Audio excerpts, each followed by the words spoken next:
appreciate it if you would stop Rob Taylor from blathering on and on.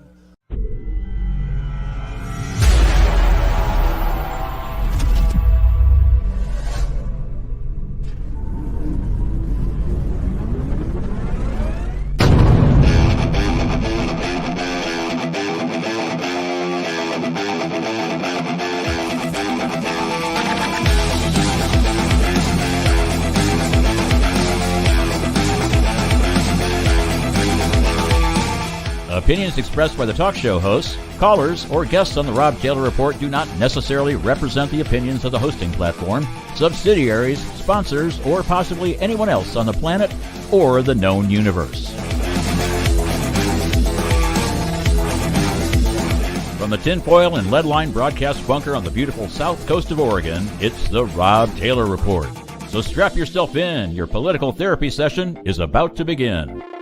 Ladies and gentlemen, here he is, the nearly famous Rob Taylor. Hey, Coos County. Hey, Oregon.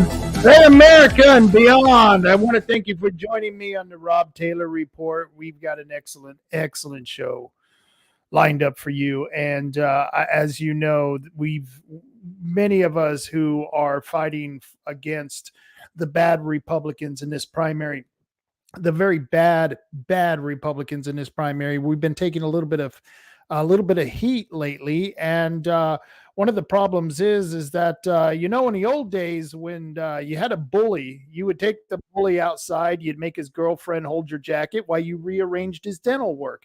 Well, that don't happen anymore. Why doesn't that happen anymore? Well, that's because a bunch of mono-browed, flat-chested women have decided that masculinity is just a little too toxic for us anymore. So we don't settle our ways like that anymore.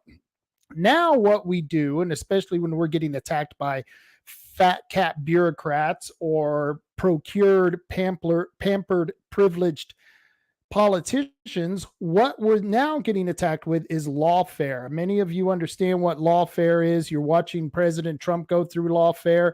And right now we've got a fat cat politician who's attacking me, who's attacking Rookback because they don't like the fact that we are exposing his connections with China. We are exposing the fact that he has made a lot of bad votes, and he doesn't like the fact that we are exposing his contributor who happens to be registered in both states at the same time as an active voter in California and in Oregon. And he's been allegedly voting in several of the same elections, or election cycles, I should say.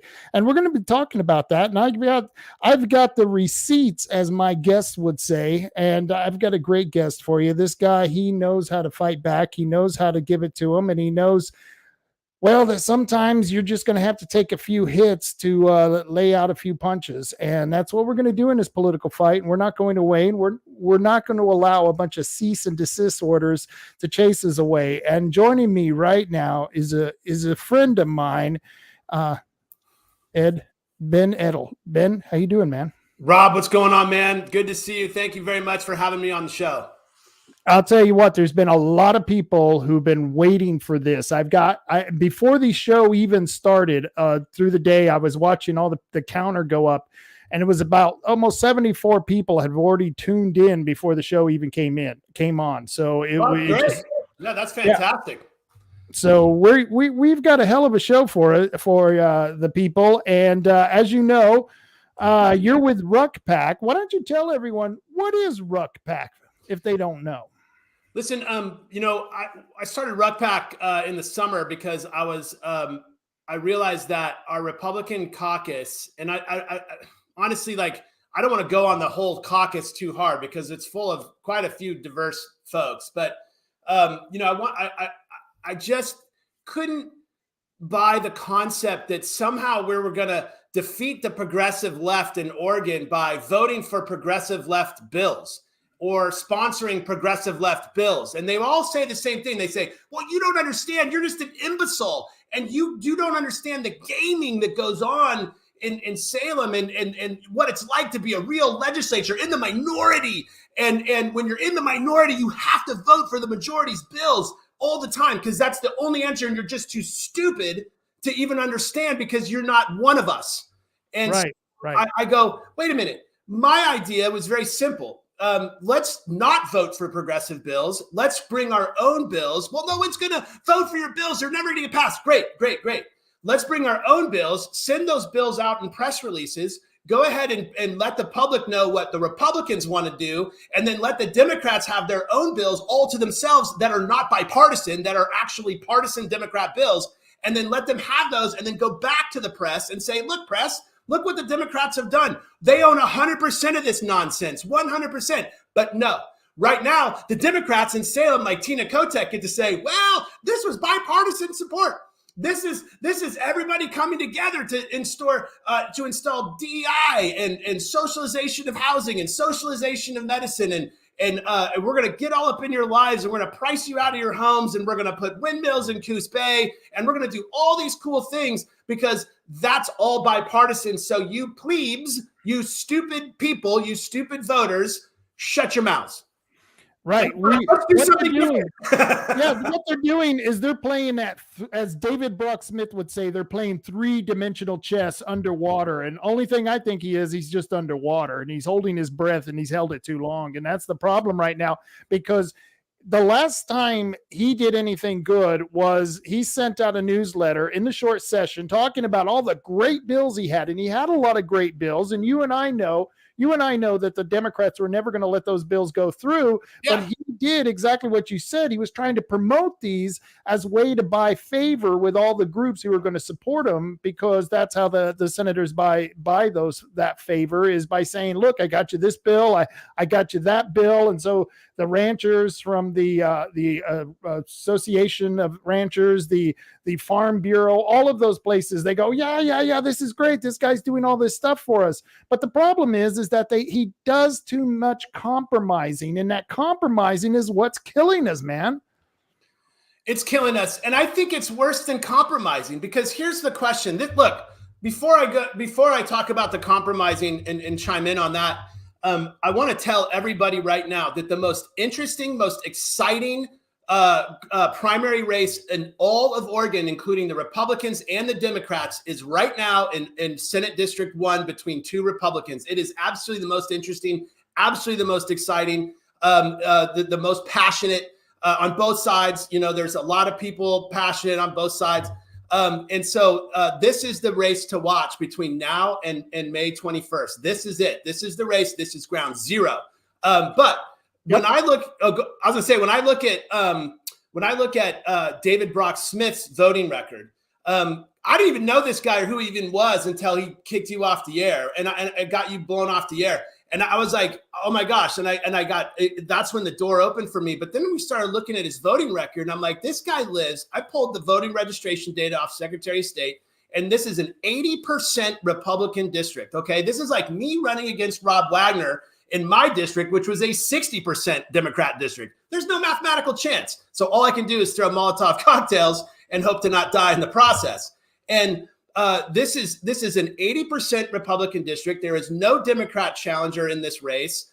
This race ends May 21st, and we have a new senator, or we have the same senator down in District 1. And so in an 80% district, why in the world is the Republican senator, who's been a politician since long before 2016, who's been a House of Reps since 2016, why does this guy have a 60% ranking on CPAC? Why has he only voted Republican 60% of the time? This guy should be voting Republican 100% in the time.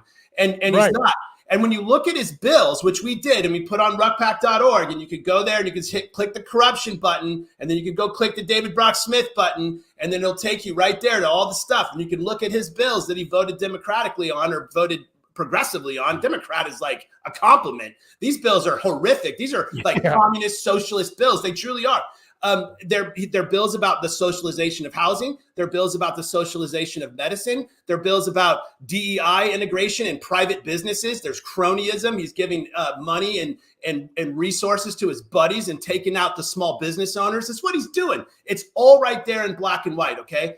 And when you see that, you go, this guy's not a Republican. He's not a Democrat. Well, what is he? Well, it dawned on me that he's like a prostitute. He just sells his services to the highest bidder. And the highest bidder isn't you or me or any other Oregonian in that district. And you can see it by looking at his voting record. And when I saw that, I thought, this guy's corrupt. This is corruption. I got a nose for corruption. I don't care about what a letter you wear, what you put on a red jersey or a blue jersey. If you're corrupt as this guy, I'm going after you. If you're corrupt as Kate Brown, I'm going after you. If you're corrupt as Tina Kotek, I'm going after you. And if you're corrupt as Rob Wagner, I'm going after you. Oh, absolutely. Absolutely. And that's the way we should be in the Republican Party, because there is no reason, even if you're not a Republican in an 80% Republican district, there is no reason to compromise, because the Democrats don't need our help. They have the House, they have the Senate, they're going to do whatever the hell they want. And just the fact that David Brock Smith goes around bragging that he got the majority of bills through for the Republicans means that he did the majority of compromising with the Democrats. And then he brags about it like this is something huge. You're going to love this. I got a new picture of David. Yeah, this is, you'll love this. That's maybe I'm out of line here, but what can I say? It's he's been eating too many tacos. He's been staying at the Mill Casino just a few many times. David, don't sit at the blackjack table. You're going to break a chair. And so I wish David actually looked that tough. I mean, that guy looks kind of tough. He's out of shape, but he still looks kind of tough. But David's not that tough. I mean, he filed a cease and desist because he didn't like the truth getting out. So, I mean, it's kind of crazy. And speaking of the cease and desist, there, right there in front of you on the screen is the letter that we got from Jill Gibson. Jill Gibson is a Republican attorney. I talked to every Republican I talked to about this, said they knew her. And I thought, wow, why is this lady joining with David Brock Smith? Well, and of course, we all know because attorneys need money and David's got money. We call them Tuttle tokens. You know, he's got a lot of those Tuttle tokens that he can give out. And, this was my favorite part. This is the one I love in this letter. It says, and they're talking about you in this letter. It says, you have disseminated numerous false statements against Senator Smith, primarily through the Republican United Caucus website. As recently as March 22nd, 2024, the Ruck website was publishing an image of Senator Smith with the following false quote attributed to him: "I'm putting up Chinese windmills in Coos Bay." And Ruck publication also falsely states that Senator Smith has sold out by implementing 250 square miles of offshore Chinese windmills in Coos Bay. The letter goes on to continue to say that Ruck website also contains false statements made by Mr. Edtl, and they spelled your name wrong, regarding... It happens. It happens. Tanichio Chen, I learned how to pronounce his name before the show. Tanichio Chen, specifically the Ruck and Mr. Edtl, attributed the following false quote to Senator Smith: "I helped Tanichio Chen become the largest landowner in Oregon." And Mr. Edtl goes on to falsely state that Senator Smith voted yes on SB 762, which he did vote yes on, known as the Wildfire Mapping Bill, that prevents financing of rural properties in Oregon, and helped Tanichio Chen, a Chinese communist billionaire, become the largest private landowner in Oregon. Chen used this bill to buy up rural properties for Oregonians who could no longer afford the insurance to live in their own homes. You want to respond to that letter, please? Yeah. So, I'm going to read a response. So I'm in communication with the attorney, and I know the attorney is a conservative, so I'm not trying to get sideways with her. We need all the resources we get, right? So I agreed. I talked to Stephen Jonkis. He's well-known civil rights attorney, and him and I have worked together since 2021, early 2021, and he's got my back. And I first called him and I said, "Man, what do I do about this?" And he goes, "Double down." And I was like, "Good," because I already doubled down. It was about 24 hours later. And I like to beg forgiveness. Sometimes you just have to. You got to follow your heart. Yeah. I was like, "Cool, double down." But then the next day he said, "Well, look, they got nothing. But because these are memes. Everybody knows that David Brock Smith didn't say out of his mouth, using words literally, 'I'm putting windmills in Coos Bay.' However, we put the videos up instead yesterday and today new videos of him actually saying, this is exciting. Joe Biden's given us all this money, and I'm excited to put the windmills and, to bring this to my district. And he never said exactly those words. But here's the thing. He said it with his vote, okay? Right. He said it with his vote. And this cease and desist is about silencing our speech. He is anti-First Amendment. He did it to you. He's doing it to us. He's trying to do it to Todd Vaughn. He sent it out to all of our treasurers and everybody else and everybody involved in the campaign. And he's saying, you're just simply sharing these posts. Like you're in violation too. This guy's anti-First Amendment. And what I said publicly right after receiving that statement was that we will speak and we will vote just like you speak when you vote. And that's the truth. So we are depicting his votes accurately 100% by using the quotes. But I did agree to give them a bone. And I said to the attorney that we would take down the memes depicting his votes in Salem, and we will remove the quote marks, the quotation marks. And we did that. I went through and cleaned up my Twitter. I deleted all the posts that had the quotation marks. And then today, I just let the attorney know, I'm going to read this. It's very short. This is the email that I sent. I said, I've cleared my Twitter and RuckPack website of all memes using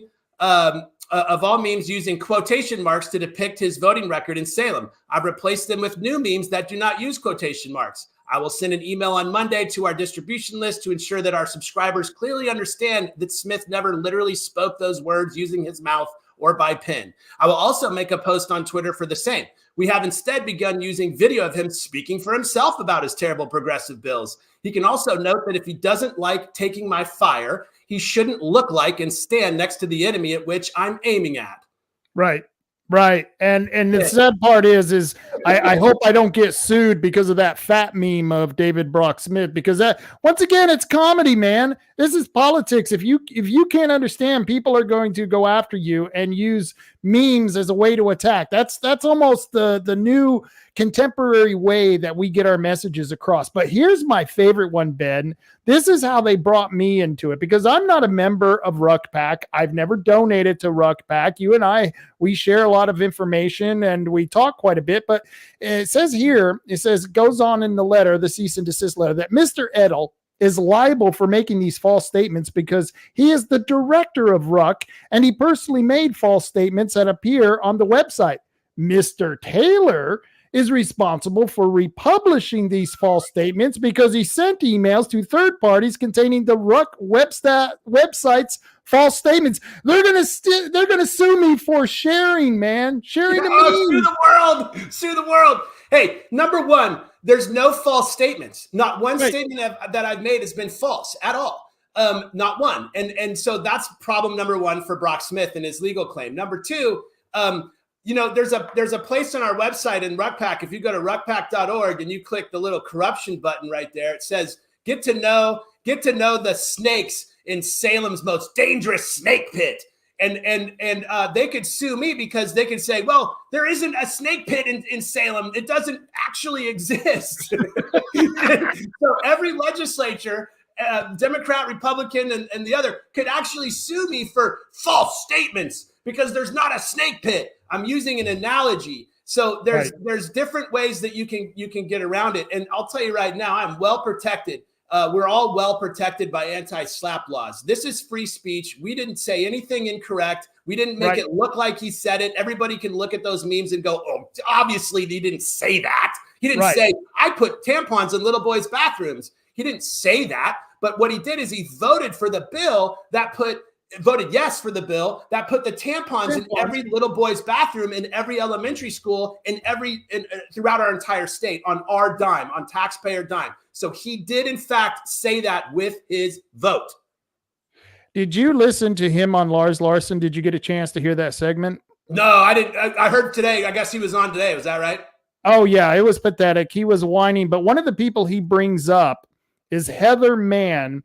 And Heather Mann represents one of the commercial fishing groups, and there's a thing on the page right now from Jen Hamaker where it talks about, oh my goodness, I drafted the bill to slow the boom and have the state involved in the proposal. We were able to get a report out of the bill that showed that the state's concerns, if it wasn't for my work, BOEM would never have come here for meetings, which is bullshit. I drafted the Coastal Caucus letter to BOEM. If Heather Mann, this is the lady he mentioned in the interview, he says, if she is telling you this BS, she is a liar, and you can tell her that I said so. So what he's saying is that Heather Mann, and this is where it all started, we were having a meeting on Henri, and Heather Mann was warning us about David Brock Smith was actually in favor of the windmill project, which he was. We've proven that. We've gone back. We've looked at the record. We've read the bill, and she was absolutely 100% right. And here he is calling her a liar early, and I believe this is October, late October, when this email went out. So that's what started us questioning David Brock Smith. Well, that's a good place to start. In fact, right now as we speak, KGW, the story, is doing a windmill story, an investigation, and they do okay sometimes, and sometimes they miss the mark, but, I think they do their best considering, but they're talking about the fact right now that the fishers are really upset they didn't get listened to. And even in the testimony, there's one testimony from a fishing group in HB 3375 that says, gosh, we didn't get heard. And we tried to testify, but got cut off because of no time. And so they purposely avoided talking to the fishing industries that testimony, which I put in the video that's on ruckpack.org/DBS. You can watch it yourself and hear he himself talk about how excited he is to get that Joe Biden funny money to put windmills off the coast of Coos Bay. He says it with his own mouth. And when at the very end of the video, I look at Olis, it's a screen capture of Olis looking at that testimony from the one and only fishing group that's on there, and they say we didn't get heard, and we feed millions of people, and it's gonna interfere with our food supply, and it's gonna destroy thousands of jobs, and it's gonna destroy hundreds of millions of dollars in revenue and thousands of jobs. It's crazy. It's crazy. Right. And there were a lot of people who submitted opposition to that bill. On the screen right now, you've seen this. This is someone who doctored a Donald Trump post on Twitter, and it says China has already begun agricultural purchases from our great patriot farmers and rancher, and underneath it shows David Brock Smith shaking hands with that gentleman from the Chinese Chamber of Commerce, which means by definition he's in the Communist Party, and that's one of the connections David has with the Communist Party is this guy right here in the center of the picture he's shaking hands with, but yet that's a doctored picture. You want to tell us how you felt when you saw that picture? My heart sank because the way that it was presented. Now, if you look at it closely, if you want to go back to that picture, because I want to look at this too, because I want to look at the Olis later in a second after this, because I want to show you that the Republican senators, what they did. But when you look at this picture in between where it says read 11,000 replies and then the photograph, you can see that it's just placed there. It's actually not connected. There's very faint lines. You can see that it's not connected. It's just underneath it to show, to make it look like and appear that Donald Trump is actually posting a congratulatory post about David Brock Smith, the state rep in Oregon, who's dealing with the Chinese Communist Party. No, China has already begun agricultural purchases, which I don't know if that means that they've begun buying up farms, or if that means that they've begun buying produce from farmers or meat or other food supply. But it appears to me when Trump speaks in all caps and exclamation marks, he ain't happy, okay? And so the way I'm looking at this, you'd have to read it. And I've clicked that link and seen the tweet. It does not have a picture of David Brock Smith. It is unrelated, and it was in 2019. But this picture of David Brock Smith actually depicts him dealing with the Chinese Communist Party as the chair of the Southern Oregon China Connection, which is a 501c3, and he's a board member of the Oregon China Council, which is also a C3. These are NGOs, okay, that are very, very deeply involved in our state's legislative agenda. And when you click, I put out an article today off RuckPack. When you click the link to the Oregon-China Council, it has the United Nations 2030 agenda right there. And that's what it's about. And I go through and I explain every single part of the 2030 agenda that David Brock Smith has voted for or passed or sponsored in his bills. It is directly connected to the Green New Deal, to 15-minute cities. And this is a guy who most people in his district truly believe that he's working for them. They truly believe that he's looking for rural people. He's not. He's pulling them out of their homes with the wildfire mapping bill. He's putting wind energy, Chinese-based wind energy industrial complexes in the oceans to destroy the fishing and the natural pristine environment of that place. He's given the Elliott State Forest over to taking the power of the taxpayers away and giving it to a group of climate alarmists out of Oregon State University and preventing all logging. It's absolutely insane what these bills are. If you think Conrad's bad because he voted yes on House Bill 2002, Conrad's voting record is 10 times better than DBS's record. DBS's record is rot full of communist bills designed to take away your rights, to take away your property, and to take away your living and to take away your independence. And that to me is almost even more egregious. Hard to imagine. Yes. And I agree with you. I believe that because I was just looking at a voting record of Conrad, and you're right. He does have a slightly higher, not 10 times. Don't tell him 10 times, man. You get another.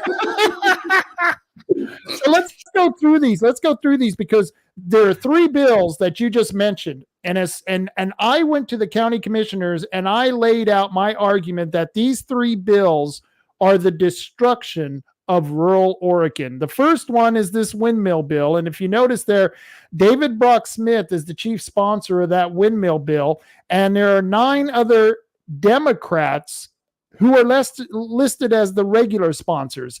And these are like I said, Democrats, though. Campos, Dexter, Graber, Levy, Marsh. I mean, this is nuts. It's nuts. Yep.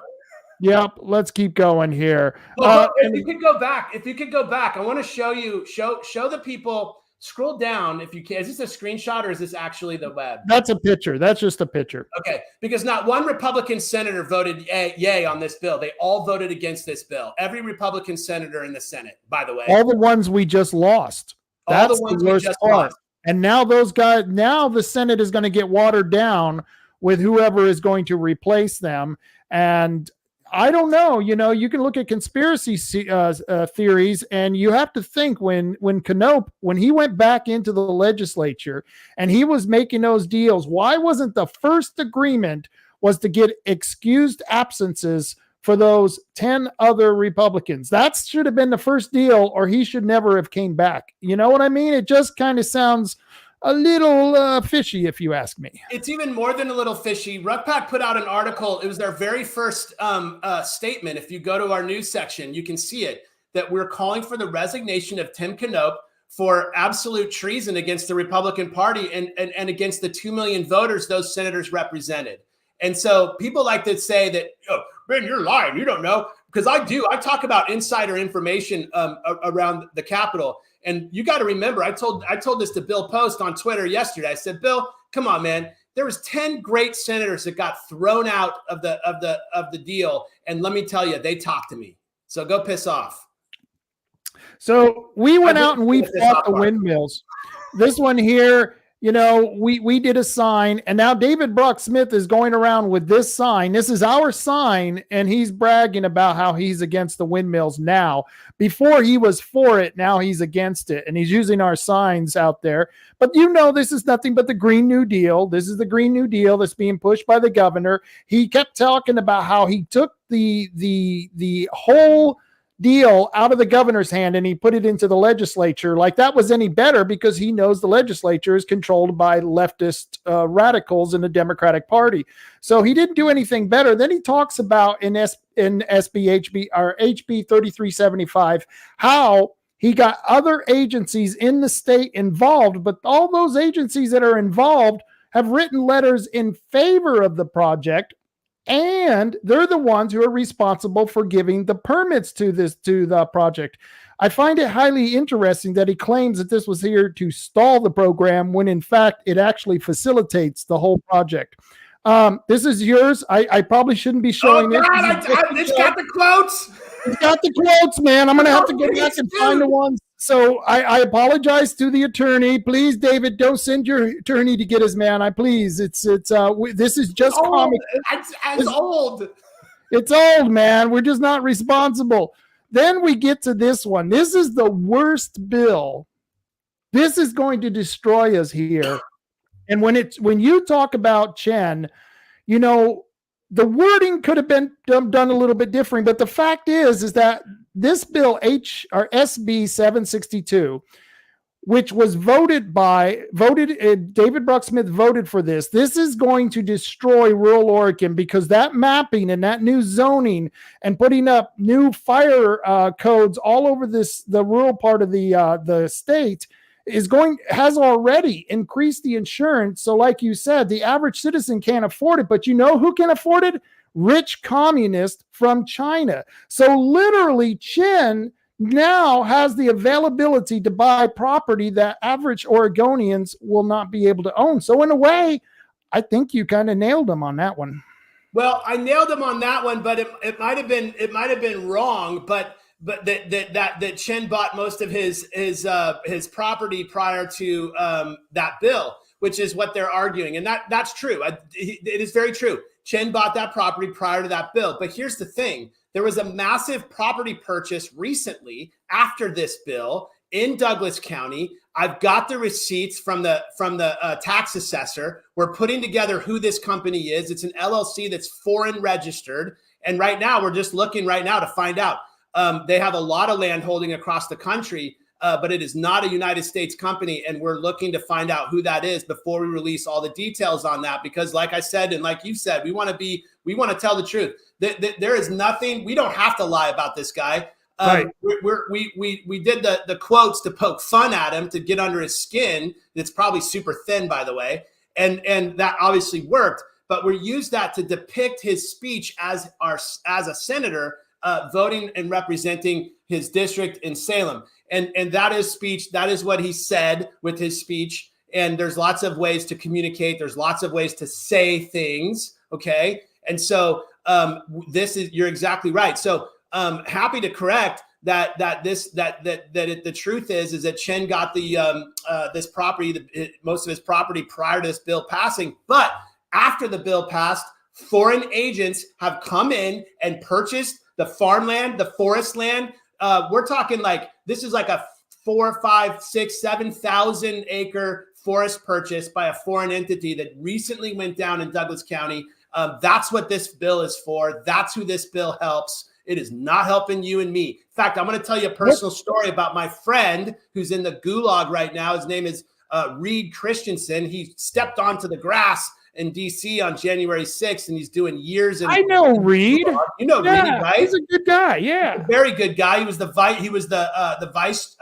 secretary for the Washington County Republican Party, which is my party in which I'm a PCP. And his wife called me some weeks ago because she was telling me that it cost $350,000 to defend his freedom from the feds, and they had to sell their 3-acre property. I think it's 3-acre property in western Washington County, kind of out by Hillsborough area. And nobody could buy the property because no bank in the United States would finance it. And finally, she got a buyer from New Jersey who could pay cash. And no bank could finance it because the insurance rates were jacked so high that no one can afford it and no bank would finance it. That's what's happened in Oregon. But let me tell you really why they're doing this. They're doing this because of cronyism. See, when the insurance rates go so high that nobody can finance property, then the government has to come in. They'll just go, the insurance rates are really high. We don't know how it happened. It just got that way. Just like crime and homelessness and drug use and all that stuff. Right. The schools, we don't know how they got so bad. So then they say that next session, they go, I don't know, it's so bad. And then they're gonna pass a bill to where the government's going to subsidize insurance companies. Okay. Meanwhile, all the small, medium-sized insurance companies that used to offer competitive rates and in a competitive free market between this bill getting passed and the next session, they're all out of business because nobody can pay for insurance anymore. Okay.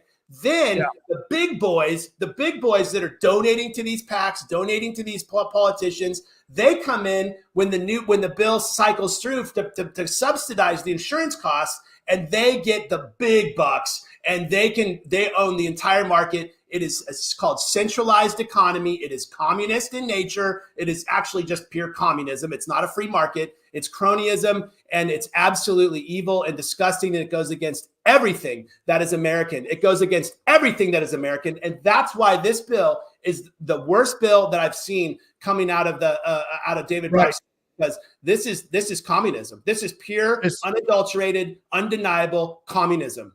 Right. And I agree with everything you're saying, because this is going to do nothing but destroy the average person who, like you said, can't get the loans. They can't afford the interest. They can't afford the insurance rates. And this is going to destroy their ability to own any property. And that's going to give an unfair advantage. And this is corporatism. This is corporatism because they're giving favor to the large corporations, to the large owner. And corporatism is the economic system of a fascist ideology. And so it's fascism and communism, right? Yeah, it's a weird twist that they're putting on this. And and I'll have you know that David Brock Smith is probably watching this. I send out a newsletter, and I get the names of everyone who opens up my newsletter. And David Brock Smith opens up my newsletter on a regular basis. Just so you know, he's probably watching today. And here is the article on Chin, and we can just go ahead and pass that. Here's the Oregon-China Council. Once again, another connection between David Brock Smith and the China government. Here is the gentleman who's the president of the China Council. Here is the trade missions, and I want to show you what it says in that very bottom, the trade missions of the Oregon-China Council. I want to show you what it says at the bottom. It says, through Oregon's sister states and cities in China, and support from China's foreign affairs offices and the Chinese People's Association of Friendship with foreign countries, our delegations have had opportunities to participate in events such as the first China International Import Expo and the World Economic Forum. Isn't that nice? And there he is, of course, with the mission statement and the gentleman that he was shaking hands of. That's on that beautiful billboard. That's a beautiful billboard. I hope no one can make you take it down, because that's a damn beautiful billboard. And there he is. They're all smiling. They're doing that weird handshake. I don't know about you. Is that a Freemason handshake? Can I start a new rumor? I don't know. Maybe I could just throw that out there. That's a Freemason handshake being done. And I don't know. I just, and of course, there he is. He's there in China. He's got his Chinese pledge pin on. There it is up close. And of course, higher than the American flag, no less. Right. Now you're going to love this. Paul Romero sent me this meme. Good old Paul Romero. I wonder if he got a cease and desist letter from David Brock Smith. He needs to get out of the race. Paul, if you're watching, get out of the damn race. Get out of the damn race, Paul. Come on, man. Yeah, you're it's not even worth it. He wants to run for governor again. I mean, it's entertaining. I love to watch it. And that's all right. And this is the interesting thing that David Brock Smith always talks about. And goes back to that made in China. David Brock Smith, I'm completely 100% against any of our state representatives traveling to China to wheel and deal for these private corporations and the private, or not even the private, but the Chinese Communist Party owned corporation in China, because there have been reports out from American, like the CIA and the NSA and Canadian Secret Service agencies that have said that a good portion of our representatives here in America are either being blackmailed or bribed by the Chinese Communist Party. I believe it 1,000%. I think what people have to understand about politics is it's the step before physical violent combat. And thank God we have politics, because if we can win or lose peacefully, or we can win or lose with violence. And I want peace. And so we have to fight hard, and we have to fight hard peacefully. And I'll tell you, when something is that close to violence, you better believe. You better believe that the CIA gets involved. You better believe that foreign agents get involved. You better believe it. If you don't believe it, your head is up your head is in the sand. And you got to take it out, because I'll tell you right now, with my experiences since getting into politics as an absolute newcomer in 2021, just firing away on my own, and rousing the rebels. We have had very interesting engagements with very interesting people who are very questionable. And so you cannot be bought. You have to, I cannot be bought. And that is the key thing. That's who we need right now. This guy right here on the screen, for sale. For sale. That, in my personal opinion, there it is up close. I went over there the day after this was put up just so I can get a selfie of me and that sign. It was just so beautiful. Oh, man. Oh, I did it again. Oh, no. There's another one of those quotes. I'm sorry. I did not do that. I did not. Oh, man. I am sorry. Okay, so here we got David Brock Smith, another article. He's going this time to Denmark to talk about biogas facilities, which is weird because a man of his size, they could just hook a hose up to his ass and create all the biogas fuel that we need to survive in the entire state. But, you know, this is once again a free junket for David Brock Smith. I'm sure you saw the article. Yeah, I did, and I commented on Twitter. I said, man, if they could figure out a way to capture his farts, I mean, there's basically they're going there to study cow farts. And I'm like, you know, if they could capture his farts on the airplane, they might make it a net zero flight. So that gets me to this bill. This is the other bill of the three bills that we just discussed that is helping destroy rural Oregon. And this one he sponsored, Ben. It's bad. He sponsored this one, and it's the one that turned over the Elliott Forest to an almost all Democrat, a bunch of environmental lawyers here in Coos and Douglas County. And luckily, because of the habitat conservation plan that the state was pushing through, OSU decided to pull out of the management of the research forest. And now this bill, which is SB 1546, has now sunsetted. But thank goodness it did, because David Brock Smith requested this bill, and it was bad for both counties. Very bad. It also cost taxpayers $250 million. Yeah, because that's what they had to pay the Common School Fund to get out of the deal. And that's a one-time payment when they were getting a couple of $100 million a year, when Elliott Forest, and that's a picture of Elliott Forest, used to be a working forest. I don't know if you've ever been up to Elliott Forest, Ben, but it's I never have. I'm such an urban dweller, but I get out. And I used to go backpacking and go all over the state until 2020, when they essentially made it impossible to actually enjoy the wilderness and the reason we live here. Oh, let's see. Oh, man. Quotes. Take the quotes off. Pretend there's no quotes. I will take the quotes off, but that one's a good one. He did vote for that, and it's almost like he said it. So we'll take that one down. But look at his voting record, Ben. It's 68.84. Now, this is the point where Michaela Hammerson, she's on the line right now, and I'm going to bring her into the discussion here. Michaela, how you doing? Hey, I didn't know I was coming on so quick. I don't see Todd here yet, so I thought I'd go ahead and bring you on, because Ben has been incredibly informative, just like always, and he cuts through the bullshit like nobody's business. And as you can see here, I got CPAC on, and CPAC has given a score of 68.84 rating, and David Brock Smith goes around bragging about this. He thinks this is a great thing because he's playing that three-dimensional chess underwater, and he's compromising with the leftists, which means he's probably compromising with the Chinese. And so, Michaela, you just joined the conversation. What do you think of David Brock Smith's voting record? Oh, I mean, it's phenomenal. A D+, right? We're excited about that as Republicans. I don't know. Yeah. I mean, he's in a red district, and I don't see an excuse for Democrat votes. I get it. Those trades sometimes are made up in the Portland area. You're dealing with a purple district. You're trying to keep somebody as conservative as possible in there. I can understand those arguments when they're made in a purple district, but that's not where he is. He's in a very red district, and I would expect him to have a similar voting record to, I don't know, say Virgil Osborne, who has 100%, by the way. Right. Linthicum is the standard I always use. Linthicum is amazing. Mm-hmm.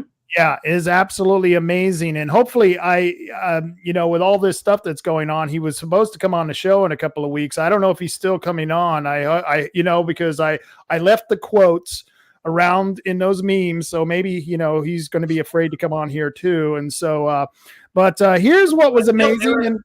And I found this out through Ben's Twitter page. The Republican Liberty Caucus of Oregon just gave David Brock Smith an F, a 57.1. No, look how they spelled it. Look, Senator David Broke Smith. David Broke Smith. Oh, I didn't even notice that. Yeah, I gotta look at how they did it.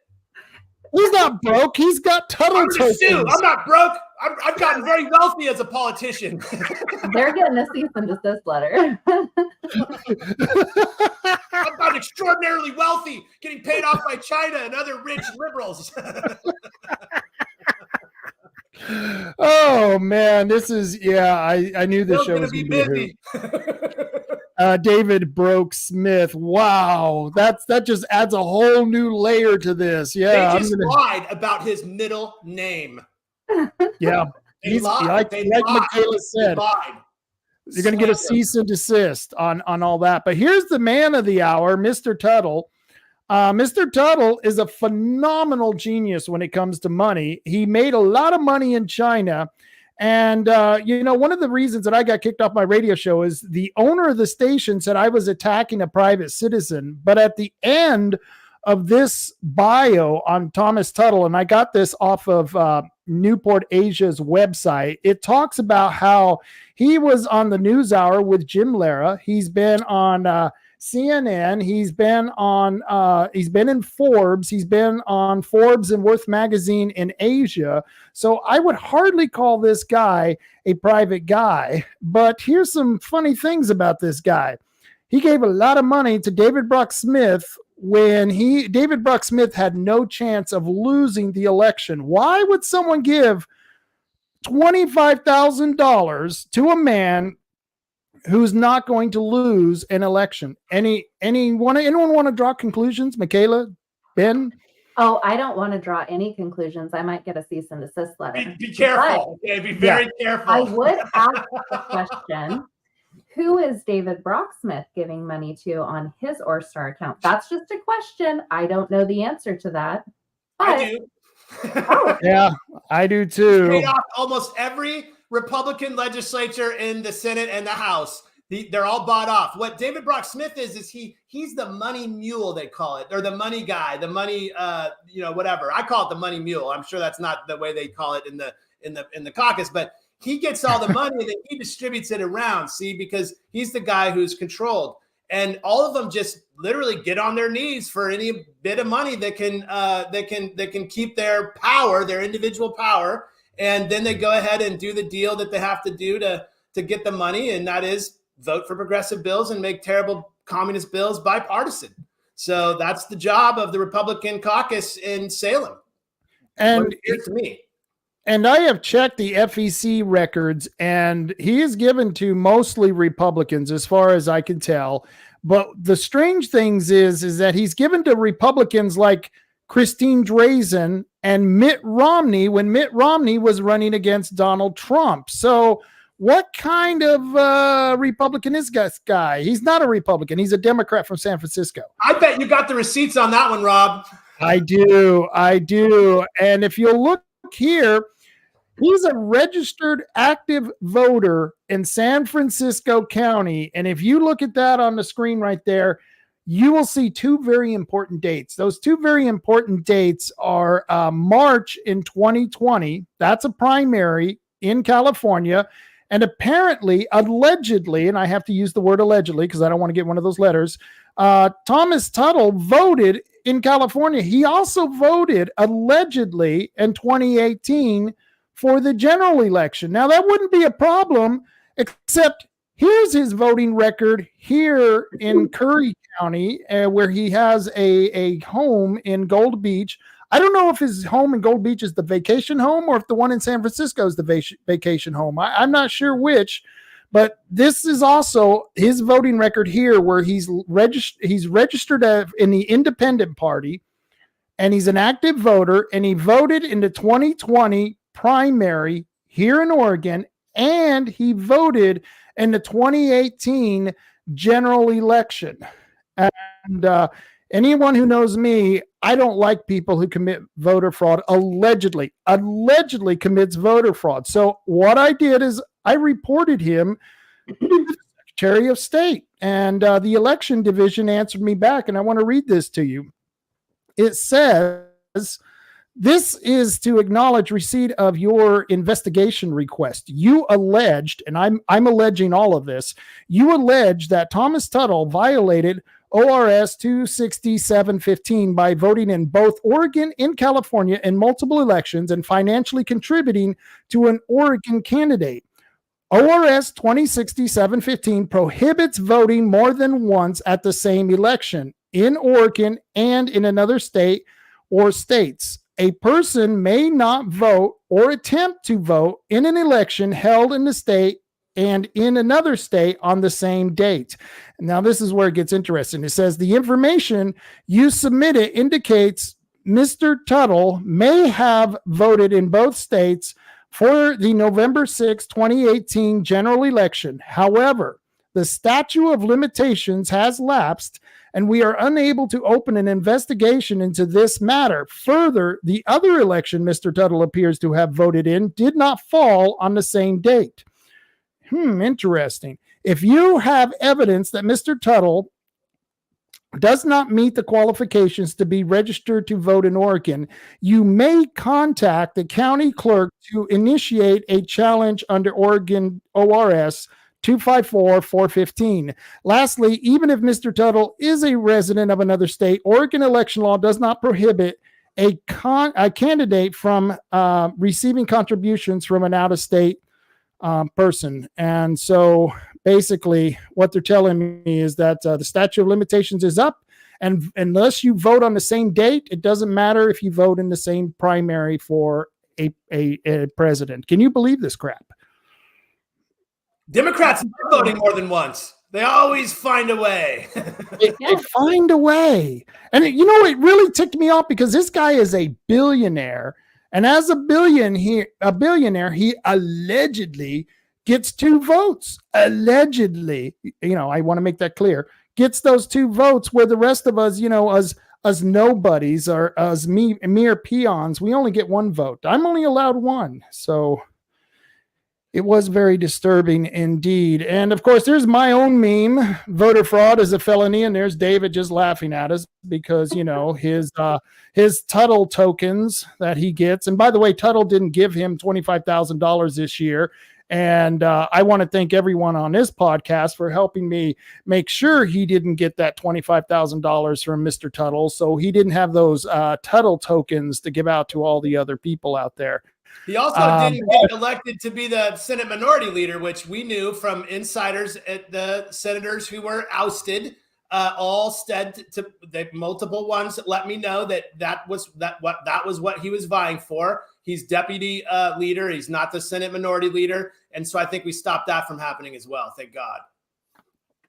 So what we've established so far, I think we've done a pretty good establish. David Brock Smith lies about the bills because he lied about HB 3375. We're all clear on that.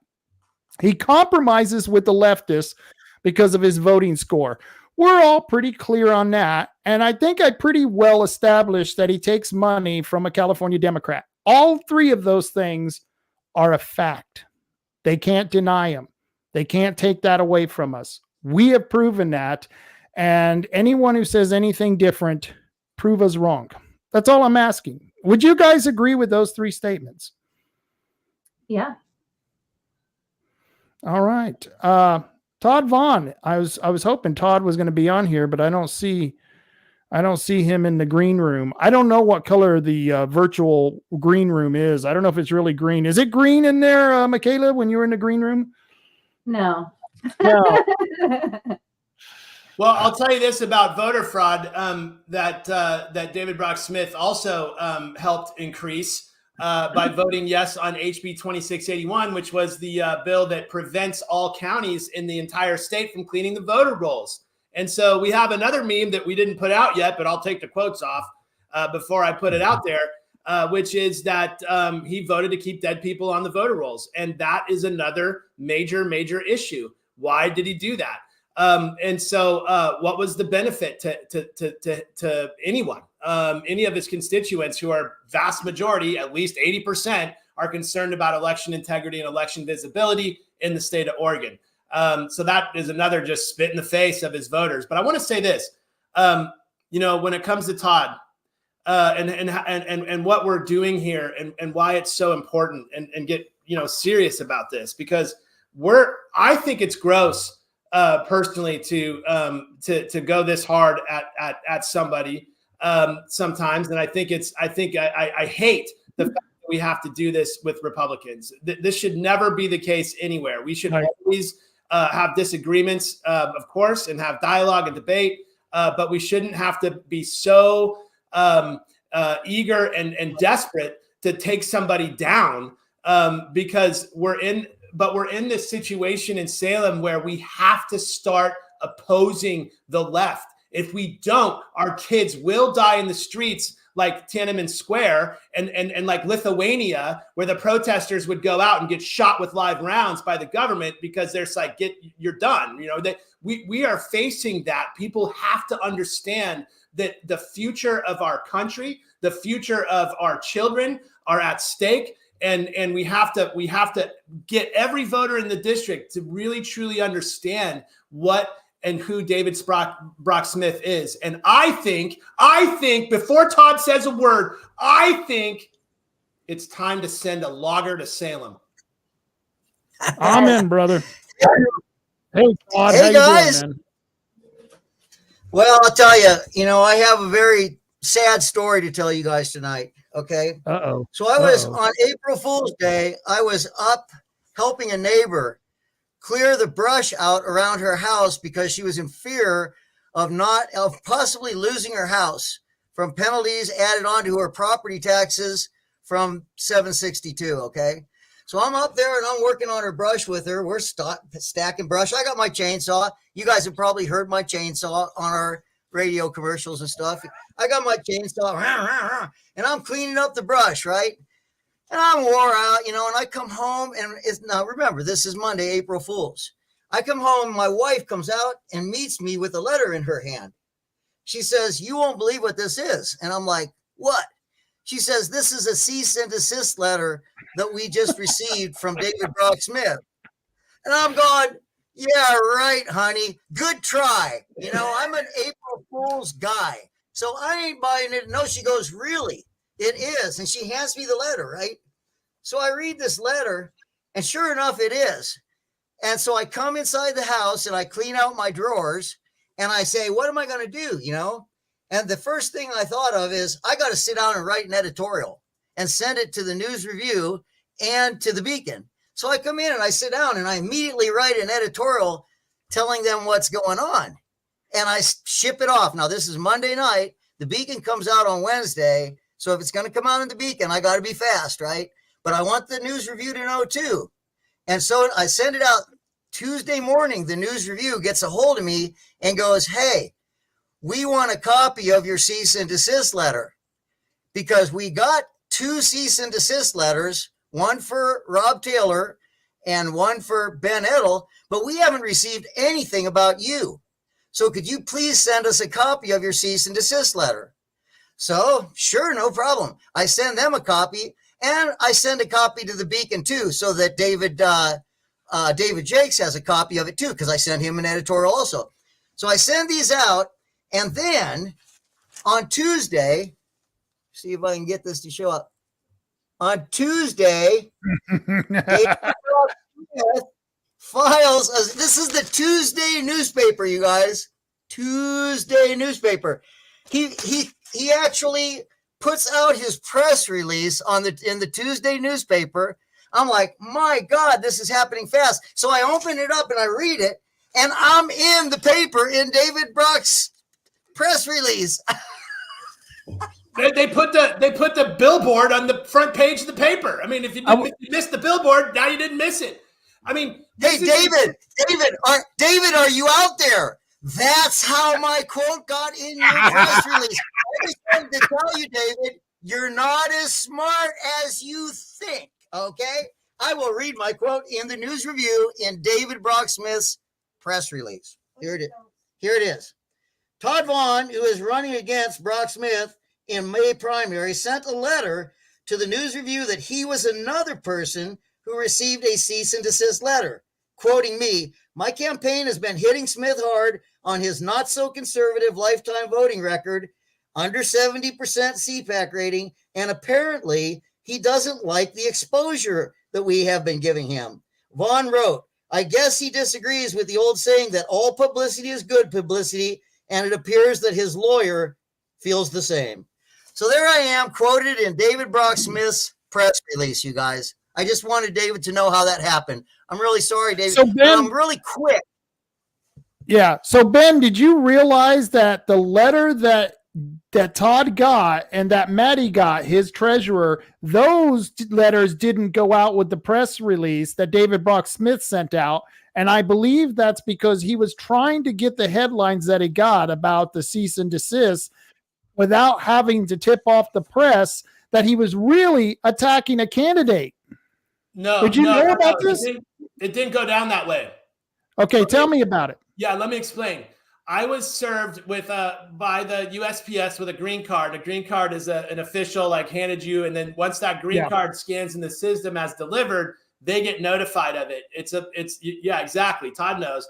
So within 15 minutes of getting of signing the tablet for the delivery, I got a text message from the Capitol Chronicle asking for my statement.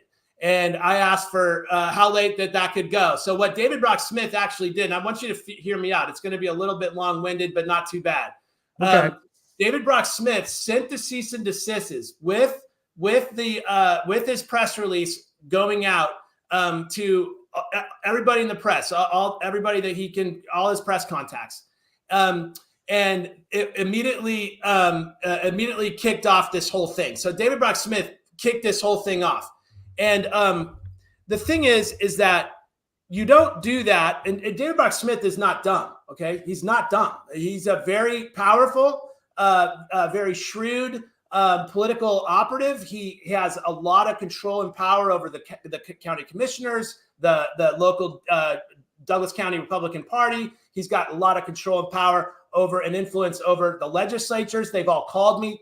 Other commissioners up here in the Portland metro area have called me and said, what are you doing? Stop. They've been telling me this nonstop. And the more they tell me to stop, the more I push forward, because there's something they don't want anyone to see. And that is my job, is to expose it. So he did this not because he's got thin skin and he's just can't handle it.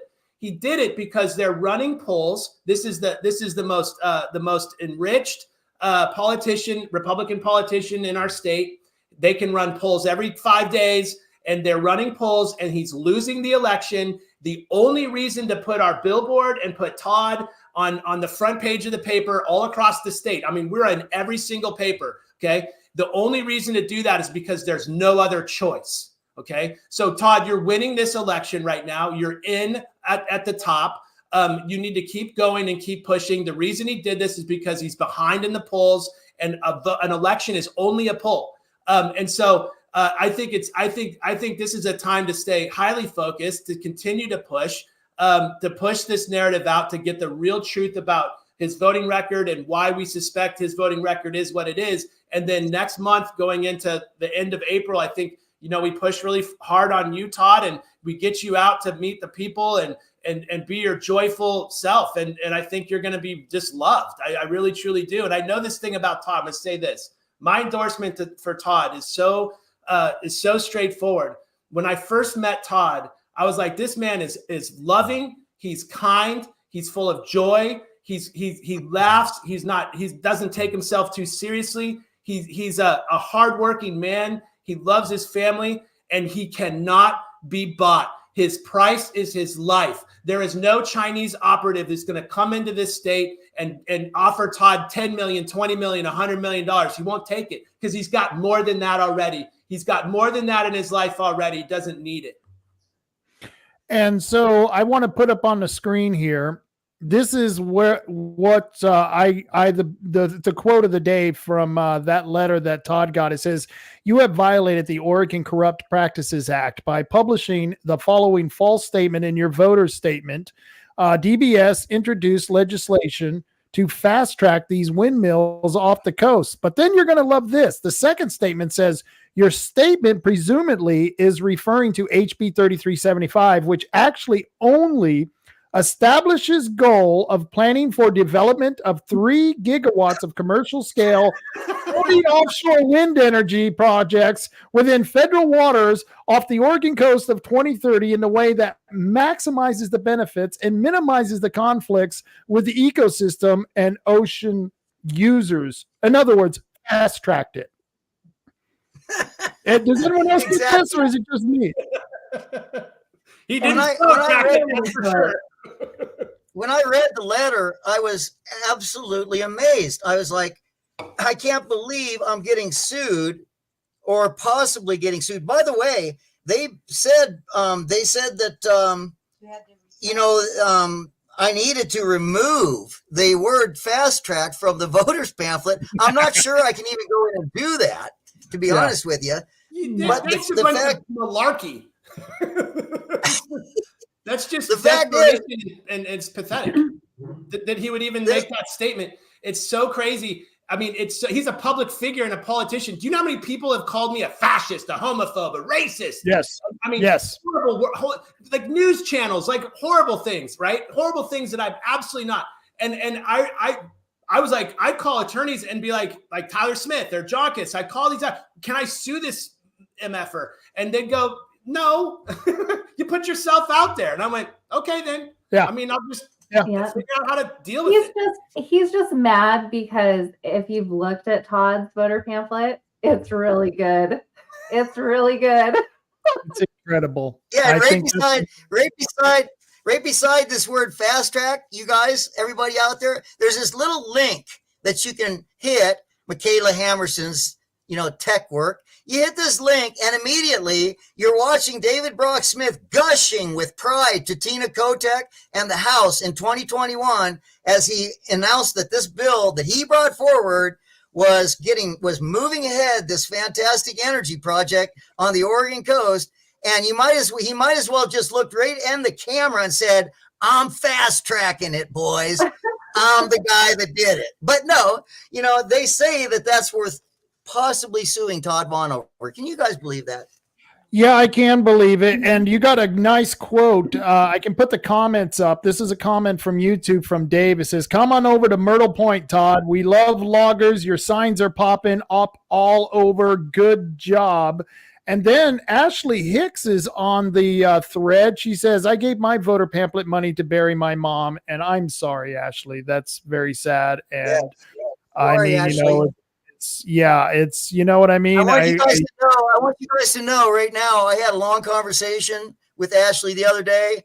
And Ashley, I think you're a sweetheart. I always appreciate the fact that you're one of the grassroots candidates that was willing to step up and run for office. Thank you, Ashley. Yeah, sorry to hear about your loss. And I think that goes to show that what you were saying, Ben, is that nobody wants to get dirty in politics. We don't want to do this because we know all of us here, all 4 of us have talked about the backlash that we're going to get. We're going to be hit hard. We knew this was going to happen. David is not doing anything that's not a surprise. We figured that he was going to do this, and we had to do it because people didn't know what an evil, nefarious man this is. This man is just absolutely horrible. In fact, if you guys got a few seconds, there is a video I have to show you that it's a new one from David Brock Smith, and it's from the the Douglas County Republican Central Committee meeting. And I want to show you that here right now. The individual that's behind all of this, and I talked to some of you about it last night and others. So the individual that's behind all of this is a woman by the name of Danessa Reeds. Danessa lives in Merle Point. She actually went after the PCP position that occurred when I became a senator. And if I remember correctly, she got the least number of PCP votes. She's a very wealthy woman, and her family has made their wealth by building chemical treatment plants in China for the Chinese Communist Party. That is a fact. They have contracts currently there now. Knowing Danessa was behind all of this, I had a 4-hour meeting with her dad in his living room. We had a conversation. He even told me that they have active contracts there now. Further, and for those of you that listen to my PSA about this, DB Western and the Danessa's family's company has a vested interest in offshore wind. They employ a gentleman that has an offshore wind company. And they stand to potentially make millions of dollars because of their company being at the Port of Goose Bay, because they are a fabrication company and subcontracts with any wind developer that would come through. Now, I'm not aware, Todd, of any wind developer. Now, I don't know about you, but this is a man. Let me tell you about Danessa. Let me tell you about Danessa and her dad, Dennis Beetham. I've known them for a couple of years now, and I had a conversation with Dennis Beetham at dinner, and he told me how David Brock Smith, the man who he never met, drove all the way up to his house, demanded to have a conversation with him, and then at the end of the conversation, David told him if he doesn't stop his daughter from investigating any further, he was going to sick the wolves on him. This is an 84-year-old man who's dealing with a wife who is not in the best of health. And this is the character, David Brock Smith. And the worst part is he's blaming Danessa for being behind me and Diane for that radio interview and finding out all the information that we found out about David Brock Smith. And that's what ticks me off, because Danessa is a good friend. And it just pisses me off that this fat bastard goes after a friend of mine just because he suspects she's involved. What do you guys think of that? I think it's just intimidation. This is the part of it that bothers me the most, honestly. And, I don't know if you have his press release, the actual press release from David Brock Smith, but his last paragraph talks about how, everybody's coming after him, and he's run this clean campaign. This isn't the quote. I will talk about that. But he said, I'll read it. He said, in the spirit of transparency and fairness, it's important to clarify that at no point have we engaged in negative campaigns or attacks against any of our opponents. That's a lie. That's a lie. Number one, the only reason why all of us are on this call together right now is because he came after you, Rob, and he came after Diane, and then he went after Danessa, and he's come after me, and he's now come after all of the America First people on our board. He went after Terry Noonkester. He's gone after lots and lots of people, and I do think that that's probably just the beginning of figuring out who he's gone after. I've heard that he's gone after me. January 30th, in a 12-page document. Dear fellows in the legislature, chairs of county parties, PCPs from across the state. I have a message about Ben Edtl, and he goes off, and it's like 10 pages long, and it's just all fictitious. I mean, pure fiction. And this is can you read this? Yeah, we all got one of those. You're not special. So So, Michaela, can you read that paragraph? Would you read that paragraph and explain that to everyone? Sure. Yeah. So it says just wanted to get this short email and information before you might get caught up and embarrassed by a misinformation campaign. There are also possible legal ramifications still pending by the misinformation that was sent out, and I wouldn't want you to be associated with that, or any of you. I'm sorry, and the any of you that he was talking to. What a caring guy. What was that? What a caring guy. Oh, Yeah. right. So the any of us, that was an email that was sent on November 30th, right after the Rob Taylor show. It was getting quite a bit of attention online. And that was just part of an email that David Brocksmith sent to me. I am the vice chair of the Douglas County Republican Central Committee. So it was sent to me, and it was sent to the chair, Larry Reeves, and it was sent to the secretary, Cherie Brady. And when I received the email, I don't really know how anybody else would take that, but I don't know if it's even thinly veiled. That seemed like a legal threat that I probably shouldn't talk to Rob Taylor. And the events that unfolded after that, I think pretty much solidified that that's exactly what he meant. So let me explain to you what had happened. Mike Wilson lied in the email that he had sent David Brocksmith, saying that he's the one who called Thomas Tuttle. And in fact, when I was in the meeting with Mike Wilson, the owner of Bicoastal Media, he told me that David Brocksmith had sent him an email with several other names of several other representatives on that email. One of them was Court Boyce. One of them was Virgil Osborne. And that he had received a call from Thomas Tuttle, a very wealthy billionaire. He received a call from him, and Tuttle was angry. And he was considering suing me for defamation of character. He wanted to go after Diane and me for defamation of character and sue the radio station if they didn't do something about me. But that never comes out in the email that Mike Wilson sends to David Brocksmith. In fact, he says the opposite, that he called Tuttle and Tuttle wasn't upset at all. But I think that this quote from that email actually is validation that he was considering a lawsuit against me. And I think that once they found out that I wasn't lying, what are they going to sue me for? Just to put that point out there. Ben, what do you think? I think that, yeah, I mean, I guess all of it is crazy. Like I was saying, he sent that hit piece on me out to everybody on January 3rd and saying the whole, Republican caucus is connected to it. And I was like, what is this guy? And then we just went on a Zoom and hammered back, even came into the Zoom. I remember that. Yeah. And I'm terribly concerned about the Douglas County Republican Party and what they're doing on April 18th.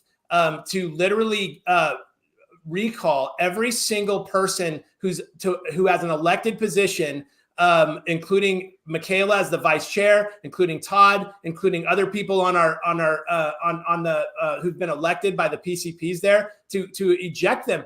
And I think it's so crazy. I mean, Michaela, talk about that, because I think they're saying how dare you challenge our elected officials, and if you do, we're going to recall you and recall you and recall you. That's communist to me. That's not that to me is so crazy. Even the chairs that I know up here in Portland, in Multnomah, and Clackamas, and Washington County, they're like, what are they doing? Like, that's so wrong. That's so bad. What are they doing? That's crazy. Yeah. So, Michaela, what is going on with that? I mean, that's intimidation 101. It is crazy. So everybody can kind of understand, I guess. This isn't the first recall that I've faced. They basically, the long story short is that after the Rob Taylor blow up with David Brocksmith, Terry Noonkester, who was our precinct strategy co-chair, had invited Rob Taylor. I'm not quite sure how the whole thing happened, but basically there was going to be a meeting here in Douglas County. Rob Taylor and Diane were going to come and talk to the PCP so we could figure out, what are you talking about with this windmill thing? Because we hadn't even heard anything about it. Nobody knew anything about this. So immediately the chair, Larry Reeves, says, absolutely not. You are not having that meeting. I forbid you to have that meeting. And so Terry goes, fine, we're not going to have it with the Central Committee. We'll just do a private meeting. It'll just be open to the public, whoever wants to come, not associated, right? Well, that was not good enough for, the people on our board who are supporting David Brock I'm Smith. a bad guy. What can I say? I'm just a bad guy. What can I say? know. We're not allowed to talk to you. Don't talk to me. So there was immediately, it seems to be, there was a plan put in place to, remove accesses to like our email and our MailChimp, our ability to be able to get information out to the PCPs. So that happened. And then shortly after the new year, they launched a recall effort against me, which was very interesting. There are all sorts of problems with how that thing happened. But the document that was sent out to me the day before the recall was a 42 or 43 page document. And it's a letter from Larry Reeves stating the reasons why I should be removed as vice chair. He sort of was heading up this recall, which doesn't seem very appropriate to do as a chair. But in the document that they sent out, if there was any question that the reasoning was because of David Brock Smith, I think it's quickly eliminated when you just do a quick search of the document. And the words David Brock Smith appear in this 43-page recall document against me. David Brock Smith appears 20 times, and Senator Smith or some other version of that appears, I don't even remember, 40 or 50 times in this document. So essentially, there's a 42-page document that outlines everything that I've done to offend David within the last year and a half, and the reason why he doesn't think I should be vice chair anymore. And if anybody would like to look at this document, I am happy to share it, because another attempt, okay, so that recall effort failed. And I'm, I tried to keep it professional, and, and we thought we were going to move on and maybe we could have some healing in our party. No. They're not interested in that. The last 5 meetings that we've had have been to either remove somebody from their position or to dissolve a committee, the Public Relations Committee and the Precinct Strategy Committee, which is, the precinct strategy that Donald Trump wanted all of us to employ, by the way. That's the committee they're trying to get rid of. And so now we're going to have our 6th meeting in a row to try to get rid of people, and that is going to remove every America First board member from Douglas County. So, it's sad stuff. Could you imagine what would they do in 5 years from now, 10 years from now? They'd hang you in the public square. I mean, this is really serious stuff. I mean, these guys, these are Republicans. This is Republican. The Republican Party is our only hope. It's our only hope, okay, to preserve our civil rights in this country. It is our only hope. And these people, if they could, they would hang you in the public square. They would. I mean, this is just ridiculous. This is going to be happening on April 18th. And it's coming, they're saying that 1/3 of the precinct captains, and probably a lot of those are the new ones that they just appointed, I'm sure, had sent a letter wanting to do this recall. But Michaela has already survived a recall, and so has Todd, and they're going to try it again.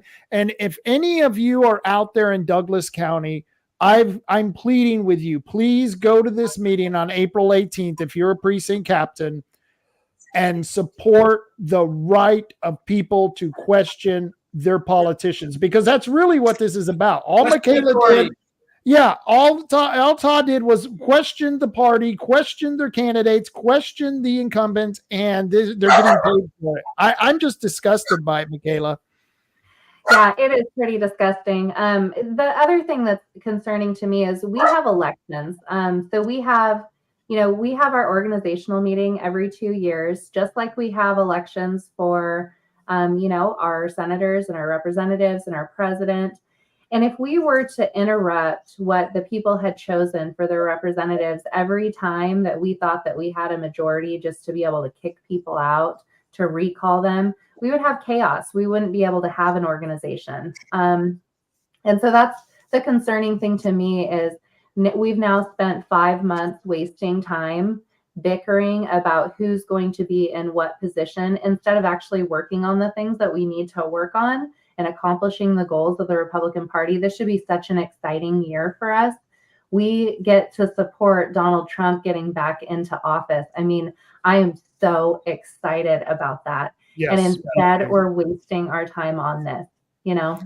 And Lenny Ketchum, who is commenting on YouTube, he says, "I'll be there even if I have to quit my job." Lay it down. Lay it down, brother. You got to lay it down. I laid down my family businesses in 2020 for liberty to stand up and fight. We laid it down. Sometimes you got to lay stuff down.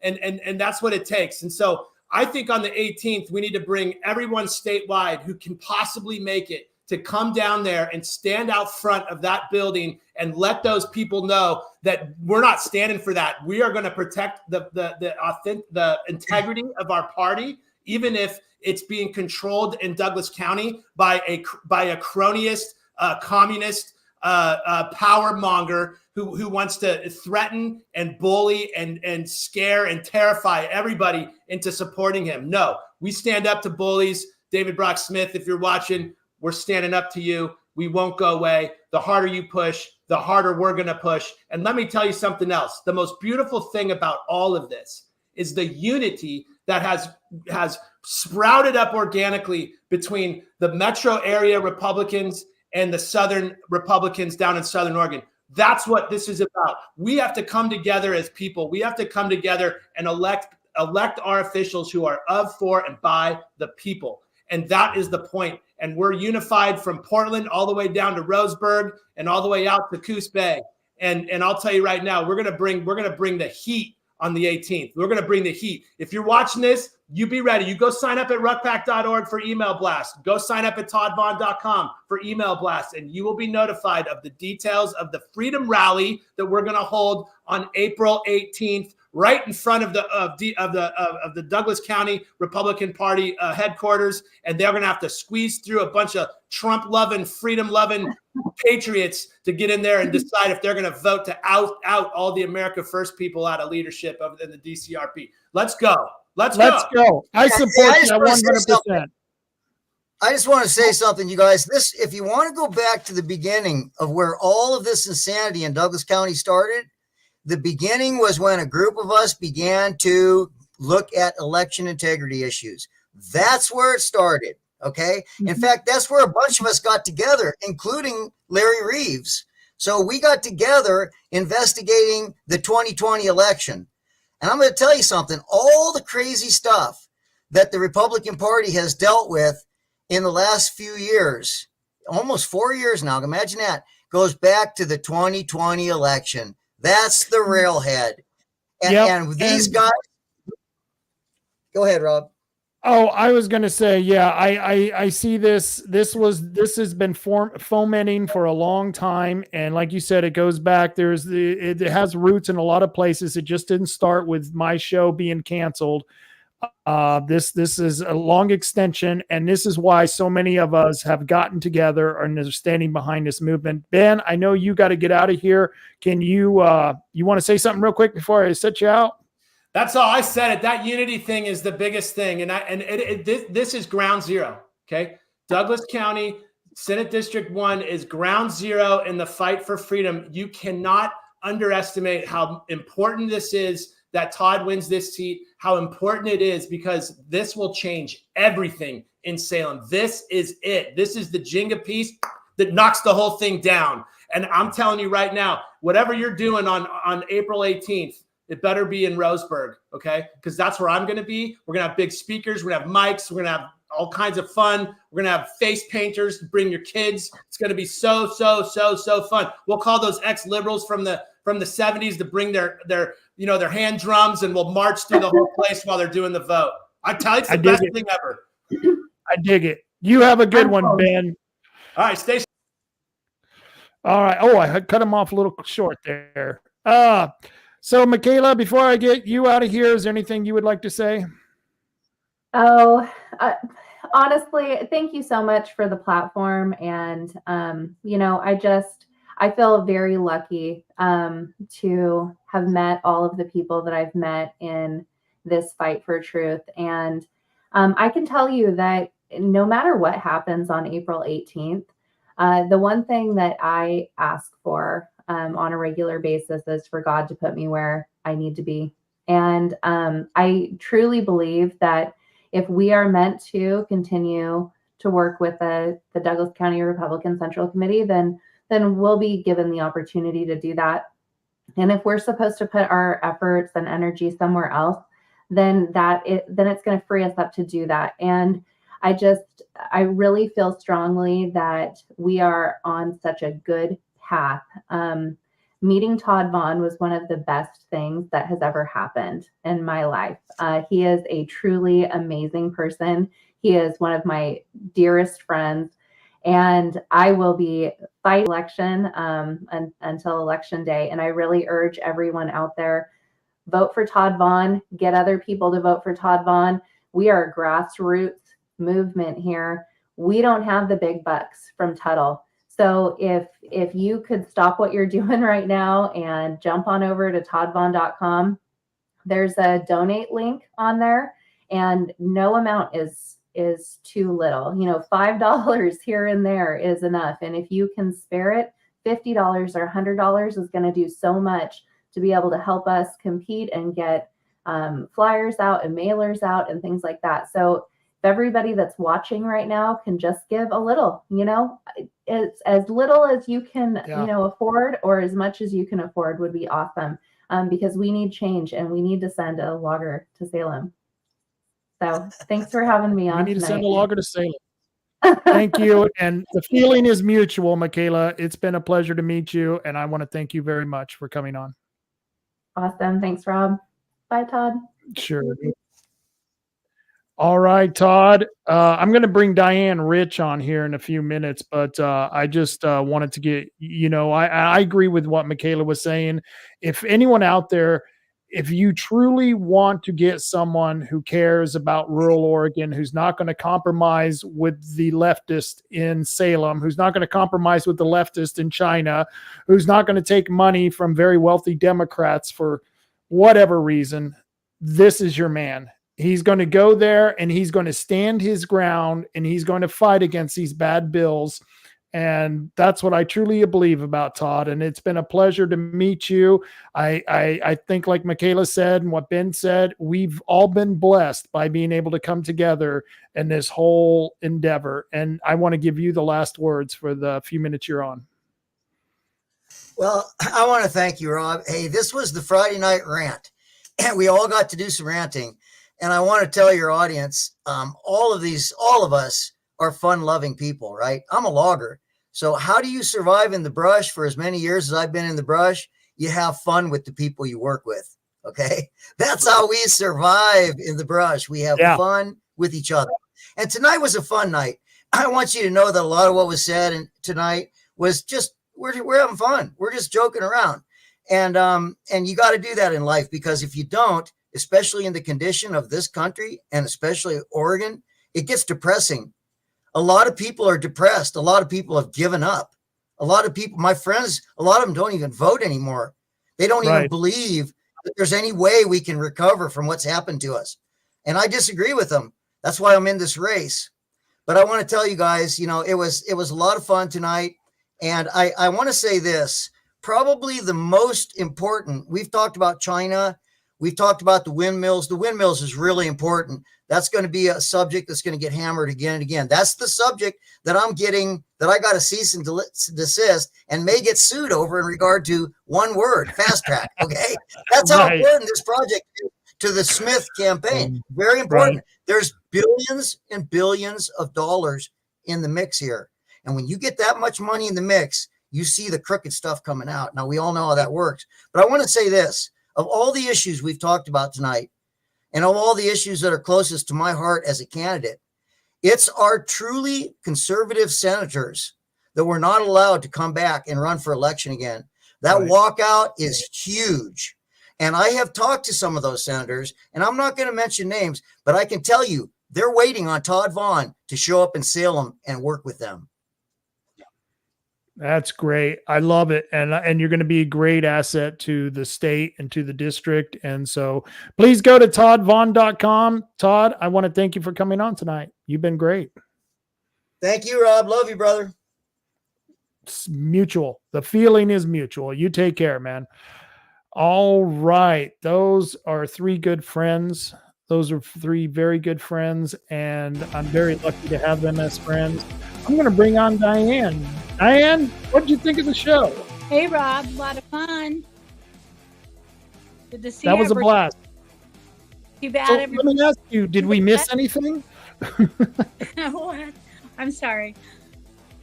I didn't get a Did we letter. miss anything? Oh, did we No. miss anything? Okay. What the heck? Oh, that's not fair. I mean, come on, you guys. Just because I've been sick, I don't get a letter.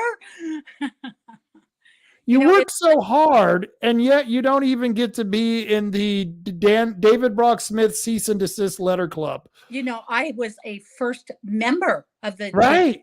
Smith Hate Club. Hate Okay. club. Why in the world did I get left out? I don't know. I don't. But you know, it's really interesting that Tuttle hasn't been giving out any tokens lately, has he? No Tuttle tokens for anyone. That's kind of sad. It- I was, that Everybody audit Tuttle, and Tuttle's so great. yeah. He'll keep giving his tokens. Yeah. That's Mhm. kind of strange how that stopped all of a sudden. And I got a feeling it's going to stop pretty much for good because we exposed them. And that's why David Brock Smith is mad at us the most. We took away his sugar daddy, His Tuttle tokens. Darn it. his Tuttle tokens. Yeah. Yeah, it's pretty sad. So anything else you think we should have covered? Well, Rob, we're just lucky. Yeah. The odds of us finding what David was up to were pretty small because you and I were not interested in looking at David Brooks Smith. Not at all. And then when we got in that phone call with Henri, we found out there were issues. We started looking into it, and it didn't take any time at all to find out a lot of problems. Yeah. And we hadn't looked into it, we'd have David Brock Smith coming back next time without any competition. And no one would know about this potential and alleged connections with communist China. Right. Things are things that we as Americans need to know. We Yep. need to be watchful. And we owe it to ourselves to be watchful. We can't just say, oh, everything's great. They've got an R behind their name. We need Right. to look at what they actually do.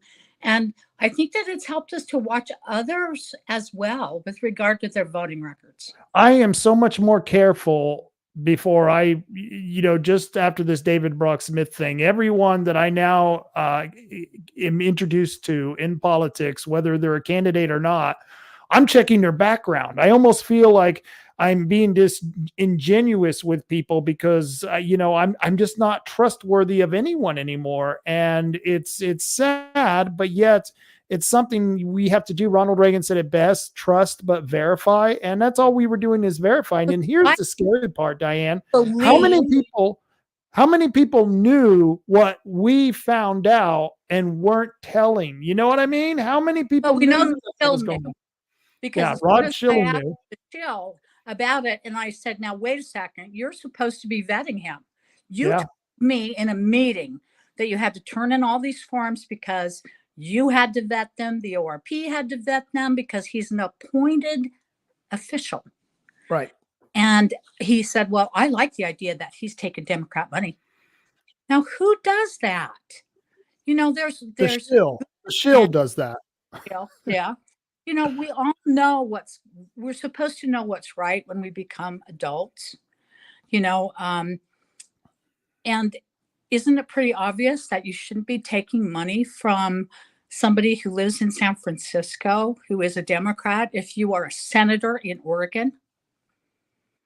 Yeah, it's all questionable. It's all very questionable. Ashley Hicks just asked me a strange question. She says, and yet you trust the guy living behind your property, LOL. Well, I know the guy living behind my property. Do you know the guy living behind my property, Ashley? What What do you know you about talking him? Does he have people in his basement? I mean, come on, you can tell me, Ashley, really. But boy, that's curious. I'm gonna have to go out in the backyard now.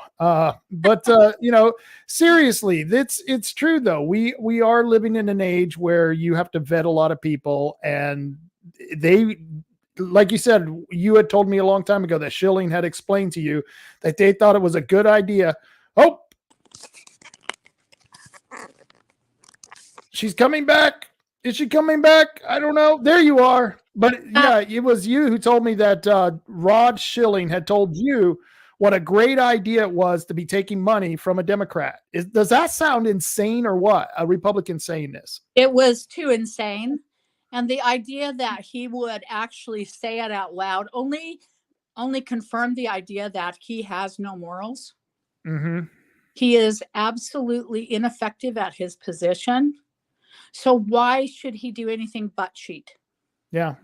It is not his position to do a good job. I mean, no one's holding him to any standard of quality at all, or expectations for him to make things better for the Republicans. I mean, you're in an area of about 40,000 people, and he can only get 20 people to a meeting. That's a fail in my book. Yeah. That's a total and utter fail.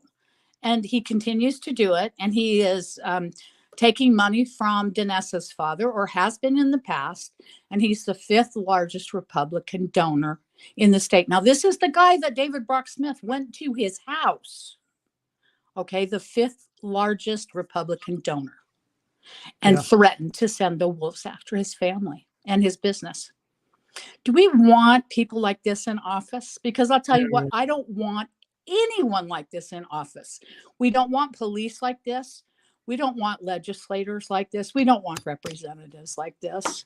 And it's got to be stopped right now.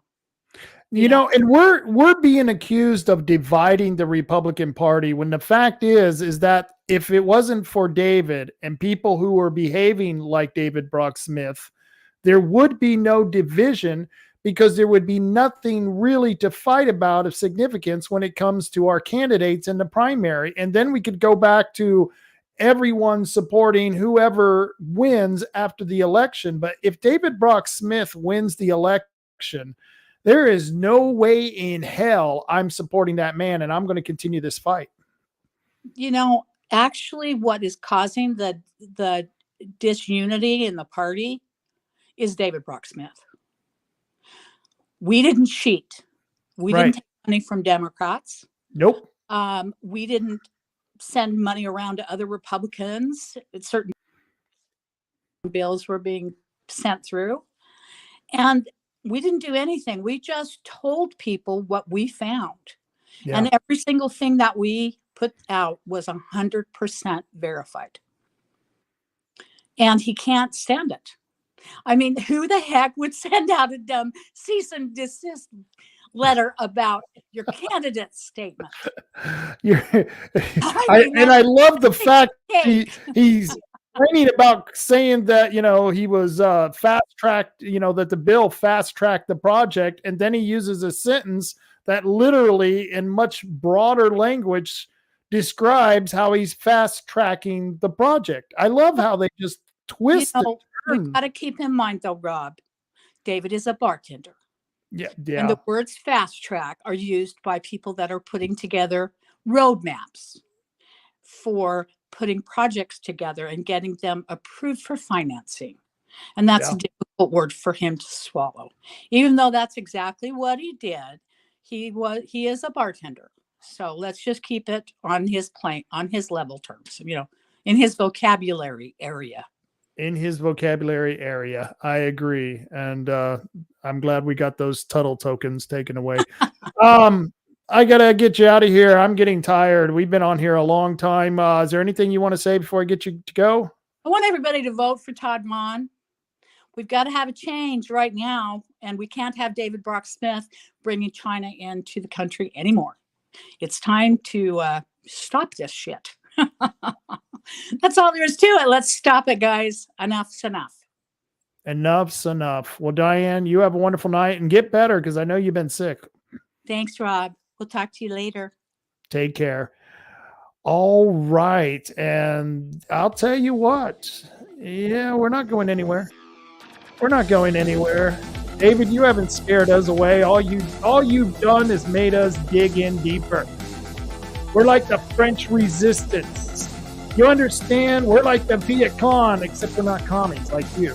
That's the difference. And you're not going to be able to be successful here, David, no matter what you think, no matter what you do, no matter how much legal action that you threaten us with.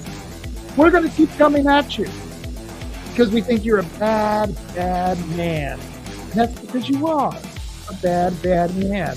And, we're going to, like Ben was saying, like Michaela was saying, there's a lot of good stuff ahead for us. No matter what happens, whether the Republican Party jettisons us out of the party, whether our candidates win or not, and I think they will win. And if you see the website on the bottom, go to Todd Vaughn. If you got a little extra money, give him money because he's a working man. He's a logger, and so that would be the best thing you can do to try to help him win because it takes a lot of assets to do that. And if you would go to Rob Taylor Report, sign up for my newsletter at robtaylorreport.com. Go check out my latest post. If you want to read those cease and desist letters, you can read both the letters because unlike the major press, I actually posted both letters, not just the one that went to me and Ben.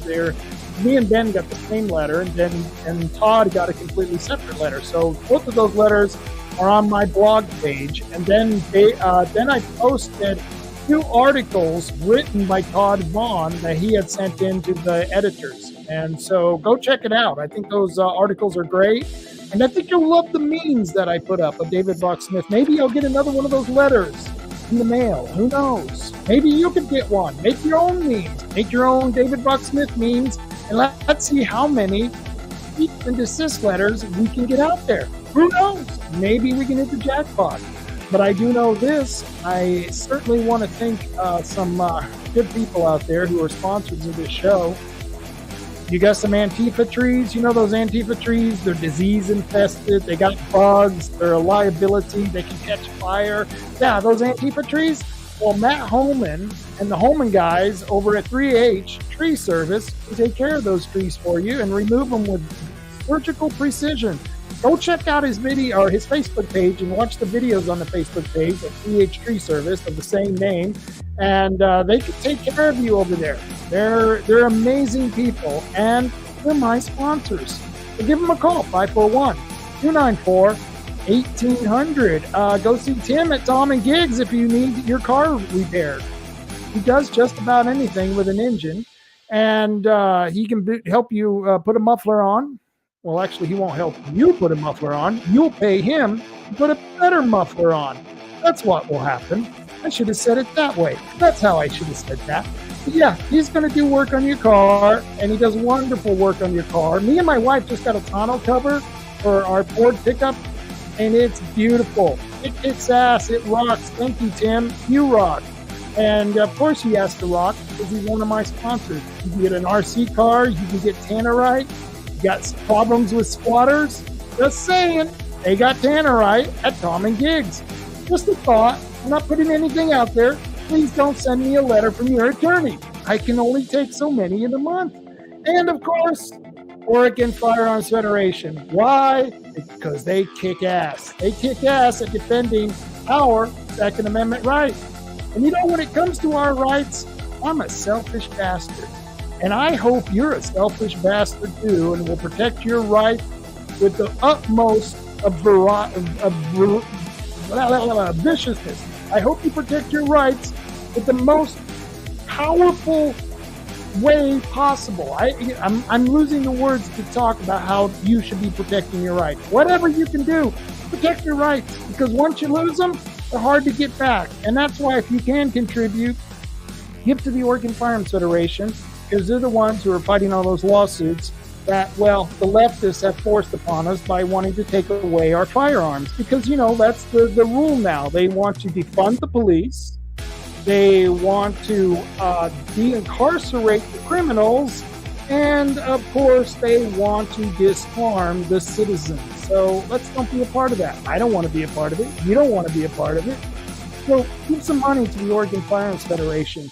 I think I'm going to be having a few more sponsors in the next week because I talked to some of my old sponsors who want to be new sponsors on my podcast. They like the way it's going. I hope you like the way it's going. And if you do like it, go like, share, and subscribe to my Rumble page, or to my Facebook page, or to my YouTube page, maybe even my Twitter account. I love that Twitter. It's called X now. Not XXX, just X, 1X. That gosh darn Elon Musk, he's a heck of a guy. But you can find me at all of those social media outlets at Rob Taylor Report. That's at Rob Taylor Report. And so hopefully I'll have a really cool guest. You know, I sent Ashley Hicks an email asking her if she wanted to be on the show Monday because she was on today's show on the comment section. But I wanted to try to get her on the show for Monday to do an interview because she's also running for Senate District 1, and I think I owe her an interview. And so I'd like to get her on here so you folks can meet her. So maybe I'll get her on here Monday. Ashley, if you're listening, please reply to my email, and we'll get you on Monday at 3 o'clock. And I hope the rest of you can join me at 3 o'clock because it's going to be, well, a pretty damn good time. And, well, it's getting late, folks. So until the next time I see you, carry on, Coos County. Carry on.